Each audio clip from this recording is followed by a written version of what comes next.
ايوه يا عمونا، بص بقى هنا، بص معايا كده 7 الوان. ايه الكلام رايح في حتة تانية.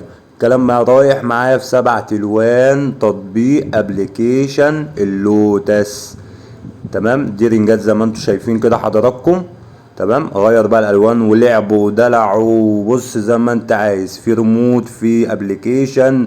اخوكوا العبد لله، ربنا منن علينا بنحب نعمل كل حاجة بما يرضي الله. زي ما انتم شايفين كده، يا لعب ويا دلع. الوانك، حركاتك، تطبيقاتك، ابلكيشناتك، مش ناقصك حاجة. مش ناقص اللي انت تولع نورك وتتوكل على الله. تشرفني في اي مكان، فضل لله ثم ليكم. ده حاجة بقى، بص انا لسه مجربها. بص بنت اللذينة دي، ايه ده؟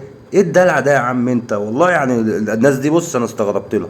اقسم بالله الناس دي انا استغربت لها. عاملين حاجة، بص يعني ايه ده؟ ايه ده؟ والله العظيم ابدا ابدا.